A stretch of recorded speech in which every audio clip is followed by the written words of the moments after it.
Saya memang tahu ada nama Pakistan, Afghanistan, Turkmenistan, Kazakhstan, Kyrgyzstan, Uzbekistan, dan lain-lain nama yang berakhiran stan. Namun, saya tidak tahu bahwa ternyata ada pula nama Londonistan.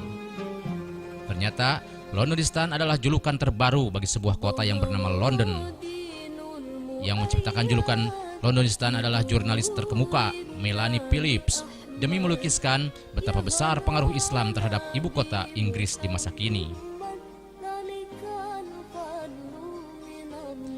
Sejak 2001 sampai 2016, di London telah didirikan 423 masjid baru, sementara sekitar 500 gereja telah ditutup.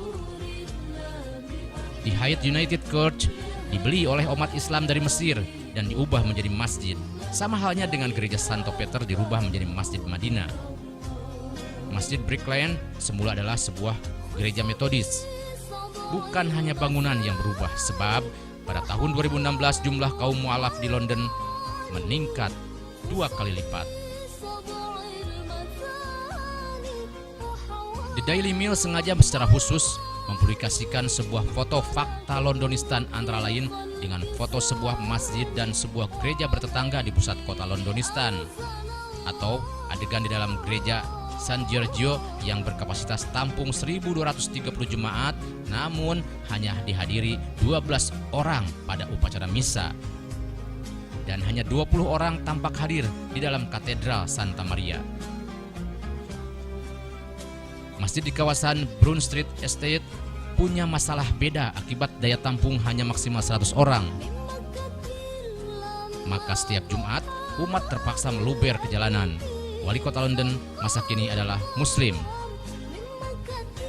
Cherry Fitch dari Universitas Oxford menyatakan hegemonitas umat beragama di Inggris masa kini memudar akibat dominasi Kristen memang lenyap.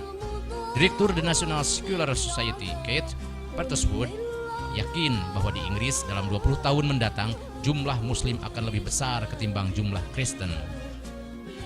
Menurut riset Natsen Social Research Institute, jumlah umat Anglikan pada lingkup waktu 2012 sampai 2014 mengalami kemerosotan menjadi sekitar 1,7 juta. Sementara jumlah umat Islam di London, Inggris meningkat menjadi 1 juta orang. Demografikal umat beragama di Manchester 15,8% Muslim, di Birmingham 15,8% Muslim, bahkan di Bradford 24,7% Muslim.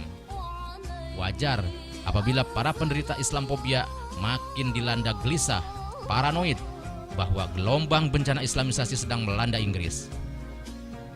Namun, bagi mereka yang mengerti kodrat proses peradaban, sama sekali tidak merasakan apalagi menganggap fenomena Londonistan sebagai suatu mimpi buruk di malam hari. Gejala Londonistan sekadar ekspresi perubahan peta demografik keagamaan di Inggris, di mana kebetulan agama Nasrani sedang mengalami masa pasca kematangan sementara Islam sedang mengalami masa pertumbuhan. Kemerosotan jumlah umat Kristen bukan akibat pertumbuhan Islam. Ketika masih belajar kemudian mengajar di Jerman pada tahun 70-an, di mana umat Islam setempat masih dalam jumlah sangat terbatas, saya pribadi sudah menyaksikan bagaimana jumlah umat Kristen yang rajin ke gereja terus-menerus merosot.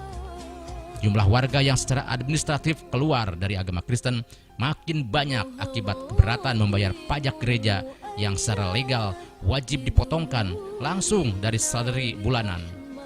Terutama generasi muda Jerman yang pada saat itu sudah mulai menganggap agama Kristen sudah tidak relevan akibat tidak sesuai dengan perkembangan zaman.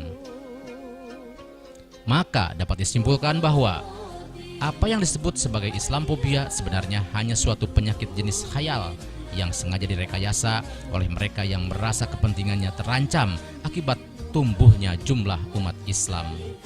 Sehingga meskipun pada kenyataan mayoritas pelaku kekerasan terorisme di bumi Amerika Serikat sebenarnya bukan Muslim, namun Donald Trump dan para pendukungnya sengaja membiasakan diri untuk menggunakan istilah teroris Islam radikal.